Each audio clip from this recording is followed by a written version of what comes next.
মাঝি ভান্ডারে উঠিয়াছে তাওহীদের নিশানা, ঘুমায় না মায়ার ঘুমে আখের জামানা, আখেরি জামানা। হায় মাঝি ভান্ডারে উঠেছে তাওহীদের নিশানা, হায় রে মাঝি ভান্ডারে উড়েছে তাওহীদের নিশানা, ঘুমায় না মায়ার ঘুমে আখির জামানা, হায়রে ঘুমায় না মায়ার ঘুমে আখির জামানা, হায়রে খেদমতে হইলে দাখিল, আরে এলমেলো দুনে হবে হাসিল। 303 নম্বর পৃষ্ঠার হাদিস। আল্লাহ রাসূল সাল্লাল্লাহু আলাইহি ওয়াসাল্লাম বলছে জান্নাতের বাদশা হবে ওই ব্যক্তিগুলা। নবী গো তারা কারা?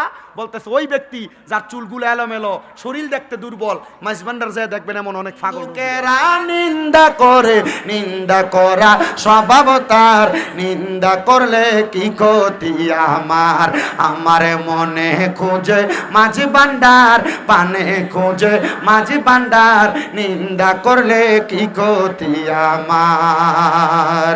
শুনো যত বন্ধুগণ, নিন্দুকের তোমরা কবু ভেব না দুশমন। ভান্ডারিরা কেউ বন্ধ করলে এরা কিন্তু এর লগে ঝগড়া করে না, করে না আপনারা? রহমাতুল লিল আলামিন। আসসালাতু ওয়াসসালামু আলাইকুম ইয়া কুল্লুল আম্বিয়া, আসসালাতু ওয়াসসালামু আলাইকুম ইয়া আহলে বায়াত পাকে পাঞ্জাতন, আসসালাতু ওয়াসসালামু আলাইকুম ইয়া কুল্লুল আউলিয়া। আলহামদুলিল্লাহি রাব্বিল আলামিন, খালিকিস সামাওয়াতি ওয়াল আরদি, আসসালাতু ওয়াসসালামু আলা, আসসালাতু ওয়াসসালামু আলা রাসূলিহি মান কানা নাবিয়্যাও ওয়া আদম, ওয়া আদামু বাইনাল মাই ওয়াত-তিন, সাইয়্যিদানা ওয়া নাবিয়্যানা ওয়া শাফিয়ানা ওয়া হাবিবানা وحبيب قلوبنا وقلوب طبيبنا وطبيب مرشدنا وعلى آله وأصحابه وأهل بيته وأولياء طريقته وعلماء دين ملة وأهل سنة والجماعته أجمعين. أعوذ بالله من الشيطان الرجيم. بسم الله الرحمن الرحيم. قل أطيعوا الله وأطيعوا الرسول وأولي الأمر منكم. وقال في شان حبيبه ومحبوبه ومعشوقه مخبرا وآمرا إن الله وملائكته يصلون على النبي يا أيها الذين آمنوا صلوا عليه وسلموا تسليما. اللهم صل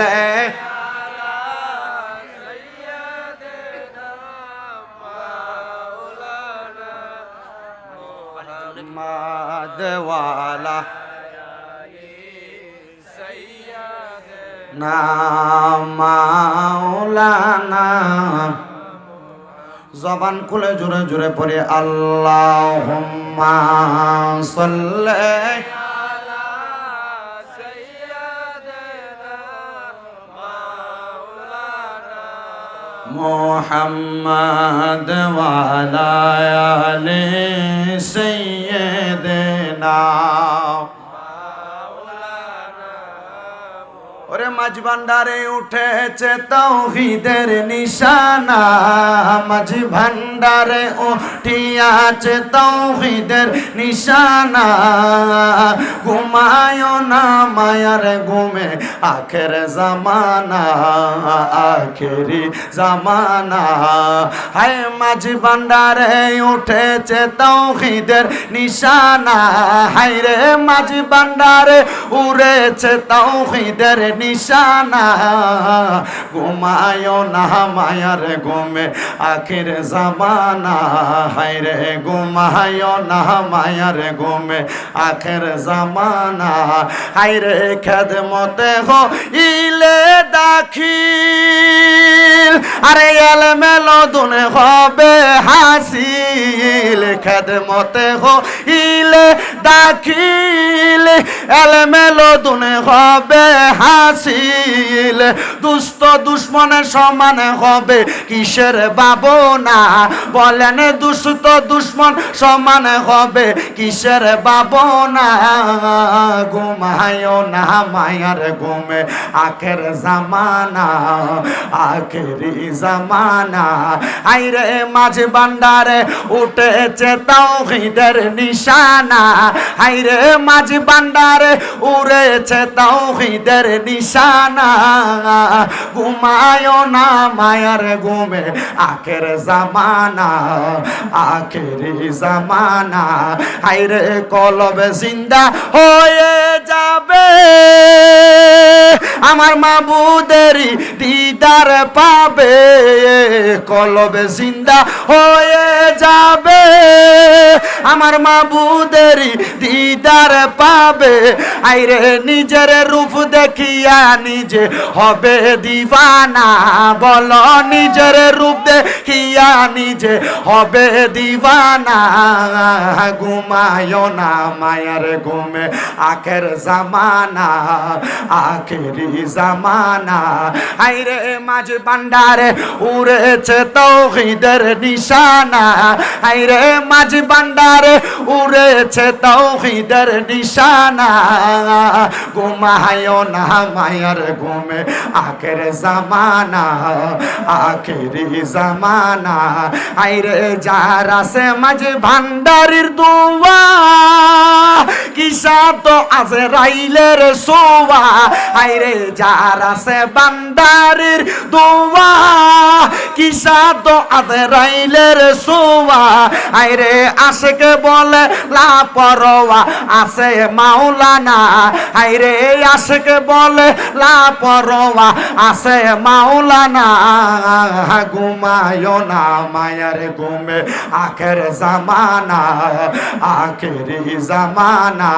আইরে মাঝ ভান্ডারে উড়েছে তাওহীদের নিশানা, আইরে মাঝ ভান্ডারে উড়েছে তাওহীদের নিশানা। ঘুমায় না মায়ার ঘুমে আখের জামানা, আখেরি জামানা। লা ইলাহা ও লা ইলাহা ও লা ইলাহা ইল্লাল্লাহ, লা ইলাহা ইল্লাল্লাহ, ও লা ইলাহা ইল্লাল্লাহ, লা ইলাহা ইল্লাল্লাহ, লা ইলাহা। আরে আল্লাহ সারা মাবুদ নাই, আমার নবীজি সারা ও পাই নাই। বলেন আল্লাহ সারা মাবুদ নাই, আমার নবীজি ছাড়া ও পাই নাই। ওই নবীকে পাইতে হইলে, ওই নবীকে পাইতে হইলে আল্লাহর ওলিদের দয়া চাইলা।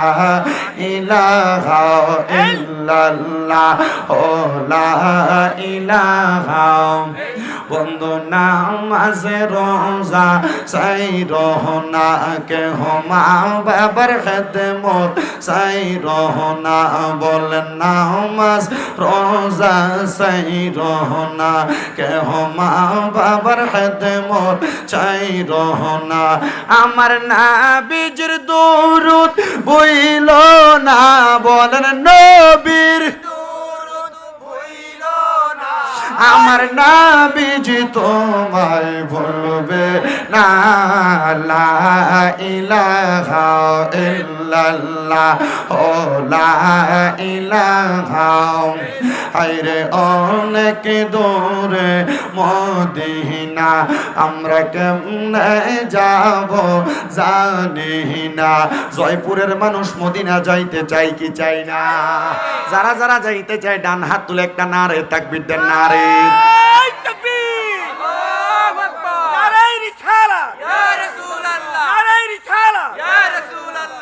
মারহাবা তাহলে সবাই মদিনা যাইতে চাই কি চাই না আরে দয়াল আল্লাহ দয়া কর দয়াল দয়া কর নসিব কর মদিনা লা ইলাহা ইল্লাল্লাহু লা ইলাহা লা ইলাহা ইল্লাল্লাহু মুহাম্মাদুর রাসূলুল্লাহ সাল্লাল্লাহু আলাইহি ওয়াসাল্লাম জবান বন্ধ নাই জোরে পড়ি আলহামদুলিল্লাহ।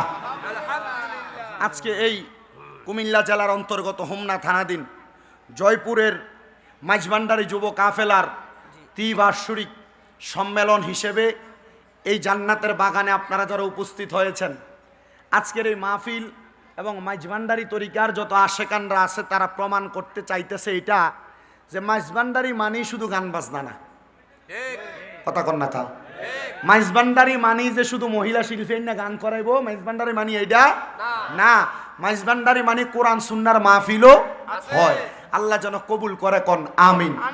এবং এই গৌসুল আজম মাঝবান্ডারির তরিকা যারা অনুসরণ করে এই তরিকা শুধু গৌসুল আজম মাঝবান্ডারি পর্যন্ত না হযরতে গোলামুর রহমান বাবা মাঝবান্ডারি যখন এই তরিকার প্রচলন শুরু করেন উনি বলছেন আমি শুধু এটার ধারক বাহক হিসেবে শুরু করলাম আর কি কিন্তু এটা আমি স্বয়ং মদিনাওয়ালার কাছ থেকে মূল নেক তাওয়াজ্জু পায়া আমি এই গৌসুল আজম মাঝবান্ডারি এই তরিকাকে জারি রাখতেছি যেন মানুষ হেদায়াতের পথে আসতে পারে জোরে কোন মারহাবা। অনেকে দেখবেন কথায় কথায় গৌসুল আজম মাঝভান্ডারির দরবারের ভিতরে নেশা করে সিগারেট খায় মদ খায় এই লোক সেই লোক যায় না তাদেরকে শুধু জবাব দিবেন গৌসুল আজম মাঝভান্ডারির দরবারে এই লোকগুলা যায় আর গৌসুল আজম মাঝভান্ডারির নেক নজর দিয়া তাদেরকে টাইনা নিয়ে হেদায়েত করে রাস্তায় ছাড়ে মারহাবা কোন। আর এটা শুধু গৌসুল আজম মাঝভান্ডারি না উনি সহ সকল আউলিয়া কেরাম ওনাদের দরবারে একবারে বাদ লোকও যদি যায় আল্লাহর ওলির সোহবতের কারণে এটাকে আল্লাহ তাআলা ভালো বানায় দেয় কথা কোন ঠিক কিনা। এবং গৌসুল আজম মাঝভান্ডারির দরবারে কোনো বেনামাজি গেলে নামাজ পায় কেন গৌসুল আজম মাঝভান্ডারির মূল খাসিয়ত এবং তরিকার যেই ধারা এটার ধারাবাহিকতায় তাদের কলবে জিকিরের এমন একটা হালকা লাগায়া দেয় ওই জিকিরের হালকা লাগার কারণে তখন আল্লাহু আকবরের ধ্বনির সাথে সাথে এরা মসজিদেও প্রবেশ করে কথা কোন ঠিক কিনা। আমায় এই জান্নাতের বাগানে আইসা আমি একটু কথা গৌসুল আজম মাঝভান্ডারির মানকাবাত এবং শান পড়ব যেহেতু আমার সময়টা অতি সংকীর্ণ সময় নিয়ে আমি এই জান্নাতের বাগানে বসেছি এরপর আমি আপনাদেরকে নিয়ে দোয়া করে বিদায় নিয়ে চলে যাব। আজকের মাহফিলে আমি ছোট্ট একটু আয়াতে কারিমার খণ্ড বিশেষ তেলাওয়াত করেছি। আল্লাহ তাআলা ঘোষণা করেছেন কুল আতিউল্লাহ ওয়া আতিউর রাসূল যদি তোমরা আল্লাহ তাআলার এতাত আল্লাহ তাআলার অনুসরণ আল্লাহ তাআলার অনুকরণ অথবা আল্লাহ তাআলাকে পাইতে চাও ও আতিউর রসুল তোমরা রসুলের এতাত করো রসুলের অনুসরণ করো অথবা রসুলকে পাও। আবার রসুল বলছেন যদি তোমরা আমি রসুলকে পাইতে চাও আল্লাহর কোরআন বলে ওয়া উলিল আমরি মিনকুম উলিল আমর যারা তোমরা তাদের অনুসরণ করো। তো উলিল আমর কারা ইবনে খাসেন রহমতুল্লাহ আলাই বলতেছেন উলিল আমর চার প্রকারের ব্যক্তি। এক নাম্বার মিনান নাবিয়িন ওয়াস সিদ্দিকিন ওয়াস শুহাদা ওয়াস সালিহিন এই 4 প্রকার ব্যক্তি হচ্ছে উলিল আমর। আমরা নবী পাই নাই, আমরা সিদ্দিক পাই নাই, আমরা শহীদ পাই নাই, তবে আমরা সালেহিনের জামানায় আইসা এমন সালেহিনকে পাইছি। গৌসুল আজম মাঝভান্ডারী, ওনারা হচ্ছেন আমার রসুলে পাকের আওলাদ, মানে আওলাদে রসুল। এই রসুলের বংশধরদেরকে পায়া আমরা যদি তাদের হাতে হাত রেখে বায়াত রসুল গ্রহণ করতে পারি, তাহলে আমরা রসুল পর্যন্ত পৌঁছাইতে পারবো। জোরে পড়ি সুবহানাল্লাহ। তো কেন আপনি গৌসুল আজম মাঝভান্ডারীর হাতে হাত রাখবেন? ওনাদের বেলায়াতের পাওয়ারের 3টা ধারা। বলেন, গৌসুল আজম মাঝভান্ডারী অথবা মাঝভান্ডারী তরিকার বেলায়াতের কয় ধারা? জোরে কয় না, কয় ধারা? 3 ধারা। একটা ধারার ভিতরে সর্বশ্রেষ্ঠ যেই ধারা, সেটা তিনাদের কলব থেকে ভক্ত মুরিদানদের সিনার ভিতরে এলমেল লদুন্নি এমনভাবে দিয়ে থাকেন, তখন ভক্তবিন্দুরাও চক্ষু বন্ধ করলে আল্লাহ এবং তার রসুলের মাকাম পর্যন্ত তারা নজর করে তাকায় দেখতে পারে। বলে হুজুর কিভাবে? শোনেন, গৌসুল আজম মাঝভান্ডারীর ছোট্ট একটা কারামতের কথা আমি আপনাদের কাছে বর্ণনা করি। হযরতে গৌসুল আজম মাঝভান্ডারী উনি একদিন অজু করার জন্য অজুর একটা লোটা নিয়ে উনি শুধু বসছেন। যে দরবারের পুকুর আছে এই পুকুরের পাড়ে লোটা নিয়ে যখন বসছেন, উনি অজু অর্ধেক শেষ করছেন। অর্ধেক অজু শেষ করে উনি হঠাৎ করে ওনার মুখ দ্বারা শব্দ ব্যবহার করলেন, হারামজাদা তুই এখন এখান থেকে গেলি না বইলা। উনি ওনার হাতের লোটাটাই ভাবে মেলায় মারছে। মারহাবা পড়বেন না? হযরতে গৌসুল আজম মাঝভান্ডারী উনি এই শব্দটা ব্যবহার করে যখন উনি ওনার হাত থেকে লোটাটা এভাবে ফিক্কা মারলেন, মারার সাথে সাথে দরবারের খাদেমরা দৌড়ে আসলেন। হুজুর এমন সময় রাগান্বিত হইয়া কাকে এমন ভাবে ওনার হাতের লোটাটা ফিরে মারলেন। এবার আইসা লক্ষ্য করে দেখলেন হুজুর আর কোনো কথা না বলে অর্ধেক ওযু শেষ করে হুজুর দরবারের মধ্যে প্রবেশ করতেছেন। প্রবেশ করে হুজুরের মতো কর্ম সম্পাদন করতেছেন। অন্য লোটা দ্বারা পানি নিয়ে হুজুর ওযু শেষ করছেন। কিন্তু দরবারের ভক্তবিন্দুরা চিন্তা করলেন, হুজুর মনে হয় হুজুরের ওযুর যেই লোটা, ওযুর যেই পাত্রটা হুজুর মনে হয় দরবারের পুকুরের মধ্যে ফেলে দিয়েছেন। এবার ভক্তবিন্দুরা 2-3 জন খাদেম একসাথে ওই লোটাটা বের করার জন্য পুকুরের মধ্যে ঝাঁপায়া লোটাটা কত খুঁজলেন, কিন্তু পাইলেন না। গৌসুল আজম মাঝভান্ডারী উনি সারা রাত্র পর্যন্ত ইবাদতের মধ্যে উনি ওনার ইবাদত খানার মধ্যে কাটাইলেন। কিন্তু গৌসুল আজম মাঝভান্ডারীর দরবারে ফজরের নামাজের পরবর্তী সময় যখন সকাল হয়ে গেছে, হুজুরের একজন ভক্ত এবং একজন মুরিদান উনি হাতের মধ্যে করে সকালবেলার নাস্তা নিয়ে আমার গৌসুল আজম মাঝভান্ডারীর দরবারে আগমন করলেন।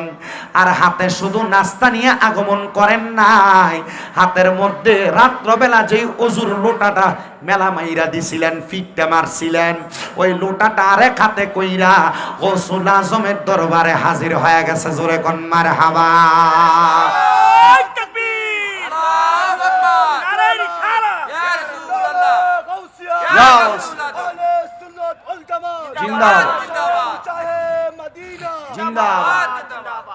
হুজুর গৌসুল আজমের দরবারে প্রবেশ কইরাম। হুজুর গৌসুল আজমের দরবারে ওনার হাতের নাস্তাগুলা দিয়া গৌসুল আজমের কাছে হুজুর যেই বদনা ছিল, লোটা ছিল, ওই লোটাটা হুজুরের কাছে দিয়ে যখন ভক্তটা বের হয়ে আসলেন, এবার দরবারের খাদেমরা হুজুরের সামনে ওই ভক্তের সামনে দাঁড়ায়া ডাক দিয়া বলতেছে, এ বাবা, আমরা রাত্রবেলা হুজুরের ওযুর এই লোটাটাকে এত তালাশ করলাম, আমরা খুঁজা পাইলাম না। আর আপনার বাড়ি তো মনে হয় এই এলাকার মধ্যে না। ওনার খোঁজ নিয়ে দেখা হইল, ওনার বাড়ি হইল চট্টগ্রামে গৌসুল আজম মাঝভান্ডারের মাঝভান্ডার দরবার থেকে আর অনেক দূরে রাঙ্গুনিয়া নামক এলাকার মধ্যে। উনি সেখান থেকে গৌসুল আজম মাঝভান্ডারের দরবারে আগমন করেছেন। আপনার বাড়ি তো এইখানে নাম, আপনি কোথা থেকে আগমন করলেন আর এই লোটা আপনি কোথায় খুঁজে পাইলেন? ওই ভক্ত ডাক দিয়া কয়, বাবা এটা বড় মারাত্মক একটা ঘটনা, এটা বড় আজব একটা ঘটনা। বলে কেমন আজব ঘটনা? বলে আমি একজন গরিব মানুষ, আমার কাছে কোনো টাকা নাই, আমার কাছে কোনো সম্পদ নাই। আমি চিন্তা করেছিলাম, মনে মনে একদিন নিয়ত করেছিলাম, আমি হুজুর গৌসুল আজমকে আমার হাতে আমার নিজের টাকা থেকে আমি অর্থ উপার্জন কইরা আমি আমার হুজুরকে আমি নাস্তা বানায়া খাওয়াইমু। কিন্তু আমার অর্থ না থাকার কারণে আমি হুজুরকে নাস্তা খাওয়াইতে পারি নাই। একদিন আমি চিন্তা করলাম, আমি জঙ্গলার মধ্যে যাইয়া লাকড়ি কাইটা কাইটা লাকড়ি বাজারে বিক্রি কইরা সেখান থেকে যেই টাকা উপার্জন হবে ওই টাকাগুলা দিয়ে আমি সামান্য নাস্তার সরঞ্জাম কিনা আমি নাস্তা বানায়া আমার গৌসুল আজমকে খাবারটা পরিবেশন করব। কিন্তু আমি যখন জঙ্গলার মধ্যে গেলাম, জঙ্গলার মধ্যে যে লাকড়িগুলা টোকায়া আমি লাকড়িগুলা যখন একসাথে করে রাখলাম, রাখার সাথে সাথে সাথে সাথে হঠাৎ করে লাকড়িগুলা বাঁধার সময় আমি দেখলাম আমার পাশে একটা ভাগ এমন ভাবে হা করে রাখছে, এমন ক্ষুধার্ত ভাগ। আমি লাকড়ি টোকানো বন্ধ কইরা লাকড়িগুলা ছেড়ে দিয়ে আমি ইয়া গৌসুল আজম বলে একবার ডাক দিলাম। আমাকে কে রক্ষা করবে, কে বাঁচাবে আমি মনে মনে চিন্তা করতে লাগলাম। আপনারা বলেন বাঁচাইতে পারে একজন, তিনি কে? কিন্তু আমার আল্লাহ তারা বাঁচায় কথা সত্য, কিন্তু বাঁচানোর জন্য দুনিয়ার জমিনের ভিতরে বিভিন্ন এলাকার মধ্যে বিভিন্ন কুতুব বিভিন্ন গৌসদেরকে নির্ধারণ করে রাখছে। আমার আল্লাহ তাআলার ওই বন্ধুরা বিভিন্নভাবে ওই গাউস কুতুবগুলা আমাদেরকে রক্ষা করেন, কিন্তু সকল ক্ষমতার মালিক একজন, তিনি হলো আল্লাহ। ওই আল্লাহ ওই গৌস কুতুবদের মাধ্যমে বান্দাদেরকে রক্ষা করে। কথা কন্যা ঠিক কিনা? উনি বলে আমি লাকড়ির পূজাটা ছেড়ে দিলাম, আমার পাশে যখন দেখলাম ওই ভাগটা হা করে আছে, আমাকে খেয়ে ফেলবে, আমি ইয়া গৌসুল আজম বলে যখন শব্দ উচ্চারণ করলাম আমার শরীরটা কাঁপতেছিল। এমন টাইমে দেখলাম হঠাৎ করে বাতাসের মাধ্যমে ওই একটা লোটা, যেই লোটাটা আমার হাতের মধ্যে দেখলাম ওই লোটাটা আইসা ভাগের মাথার মধ্যে পড়ছে, আর ভাগটা সেখান থেকে পলায়ন করে চলে গিয়েছে। আমি বুঝতে পারলাম না এই লোটা কোথা থেকে জানি আগমন করলো।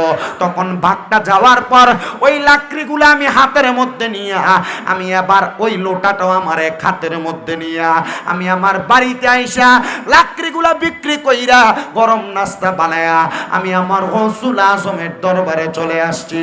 কিন্তু জগতের মানুষ, আমি পরে ওই ওজুর লোটার দিকে তাকায়া তাকায়া দেখলাম এটা তো সেই লোটা যেই লোটার মধ্যে পানি পুরে আমার গৌসুল আজম ওযু করত। হাই রে, এবার খাদেমরা বলে আমরা মনে করেছিলাম হুজুর মনে হয় হাতের লোটাটা পানির মধ্যেই মনে হয় মিলায় মারছিল, কিন্তু না না না, আমরা বুঝতে পারলাম গৌসুল আজমের কোন মুরিদ যদি পৃথিবীর কোন জায়গার মধ্যে বিপদে পড়ে যায়, আমার আল্লাহ তাআলার রুহানি এলাজের মাধ্যমে আমার গৌসুল আজম ওনার মুরিদদেরকে বাঁচায়া দেয়। জোরে জোরে কোন মারহাবা।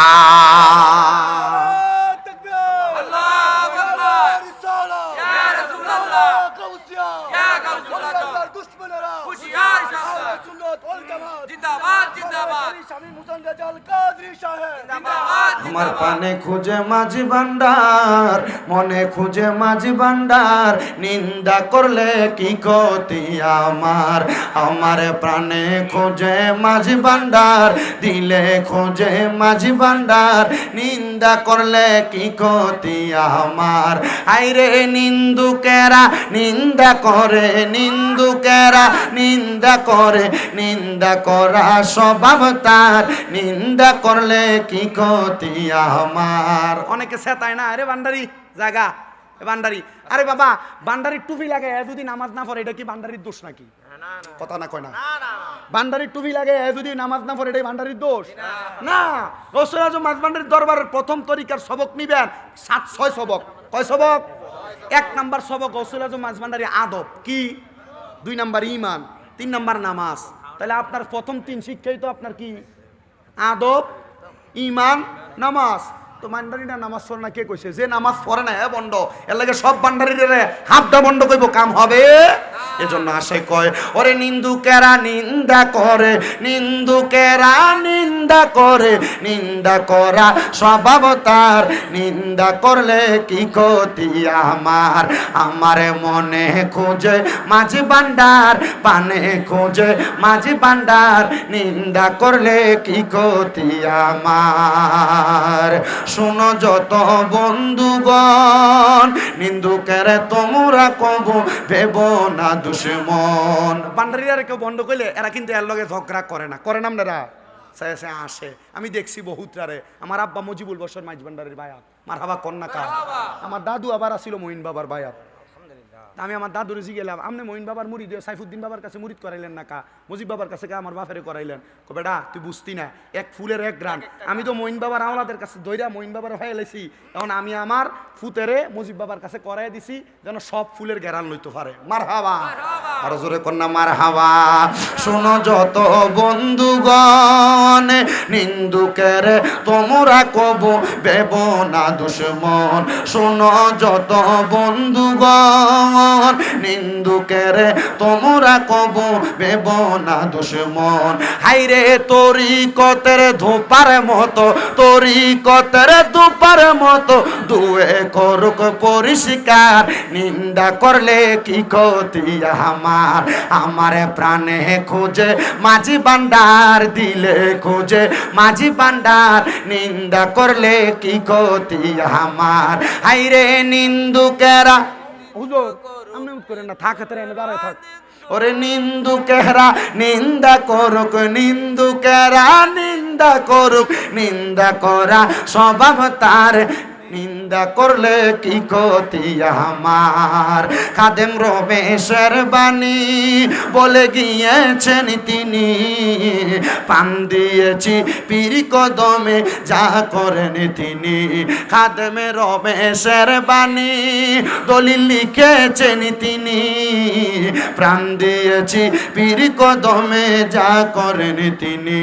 হাইরে এসব নিয়ে টানা টানি, এসব নিয়ে টানা টানি, সেই সব আবার কি দরকার, নিন্দা করলে কি ক্ষতি আমার। আমার পানে খোঁজে মাঝি ভান্ডার, দিলে খোঁজে মাঝি ভান্ডার, নিন্দা করলে কি ক্ষতি আমার। হাইরে নিন্দুকেরা নিন্দা করে, নিন্দুকেরা নিন্দা করে, নিন্দা করা স্বভাব তার, নিন্দা করলে কি ক্ষতি আমার। তাহলে গৌসুল আজম মাঝ ভান্ডারির আলাদা পাওয়ার, ওনারা চক্ষু বন্ধ করলে মুরিদ কোনো জায়গায় বিপদে পড়লে সেই খবরও জানে, ঠিক কিনা? এখন আপনি ঠিক কইয়া চুপ করে রইলেন, কিন্তু আপনার এই বিশ্বাসটা অন্তরের ভিতরে ঠিক মতো রাখলেন না, যে না এটা কি, এটা আল্লাহ তাআলার ক্ষমতা ছাড়া আর কারোর ক্ষমতা না। আর এই ক্ষমতা তাদেরকে দেয় আল্লাহ, কথা কয় না? এই ক্ষমতা আউলিয়া কেরামরা দেয় কে? আল্লাহ তাআলা যদি কোনো ক্ষমতা দেয় আমরা কিছু করার আছে? আল্লাহ তাআলা যদি ক্ষমতা দেয় আমরা কিছু করার আছে? আল্লাহ তাআলা তো স্বয়ং নিজে ঘোষণা করতেছেন রাসূলের মাধ্যমে। আল্লাহ কি ঘোষণা করতেছেন? আল্লাহ তাআলা নিজে বলতেছেন, জগতের মানুষ শুইনালো তোমরা, যে বলে কি, যে তোমরা যদি দুনিয়াতে জান্নাতি ব্যক্তি চিনতে চাও, নবী গো জান্নাতি ব্যক্তি কারা আপনি বলেন তো? আমার নবী কইতেছি, ইজা রজুলুন দাইফুন মুস্তাদাফুন জু তিমরাইনি লা ইউবাহু লাহু লাউ আকসামা আলাল্লাহি লা বাররা। নবী গো কারা এরা, কারা পরিচয়? নবী কয় কলা রজুলুন, এমন ব্যক্তি, দাইফুন দুর্বল, মুস্তাদাফুন জু তিমরাইনি, যারা দেখলে তোমার ভাল লাগতো না, পছন্দ হইতো না, লা ইউবাহু লাহু, এরা দেখলে তুমি অবহেলা করবা বা তোমার অপছন্দ মনে হবে, লাউ আকসামা আলাল্লাহি লা বাররা, কিন্তু এই ব্যক্তি যদি কোনো দোয়া করে আল্লাহ দোয়া কবুল করে। এটা ইবনে মাজাহ শরীফ 303 নম্বর পৃষ্ঠার হাদিস। আল্লাহ রাসূল সাল্লাল্লাহু আলাইহি ওয়াসাল্লাম বলছে জান্নাতের বাদশা হবে ওই ব্যক্তিগুলা। নবী গো তারা কারা? বলতেছে ওই ব্যক্তি যার চুলগুলো এলোমেলো, শরীর দেখতে দুর্বল, মাইজ ভান্ডার যায় দেখবেন এমন অনেক পাগল রোগ ঘুরে বেড়ায়, কথা কন না কা, ঠিক কিনা? তা আমি আজকের এই জান্নাতের বাগানে যে বসছি, আমি এখানে বেশি কোনো কথা বললাম না, আমি এই জয় ঘটনাটা বলছি। এই ঘটনার মাধ্যমে আপনাদেরকে এটা জানিয়ে দিতে চাচ্ছি যে গৌসুল আজম মাইজ ভান্ডারী ওনারা কোনো অবহেলিত অলি না, ওনারা আওলাদের রাসূল, কথা বলে না? ওনারা কি? ওনাদের শানে, ওনাদেরকে নিয়ে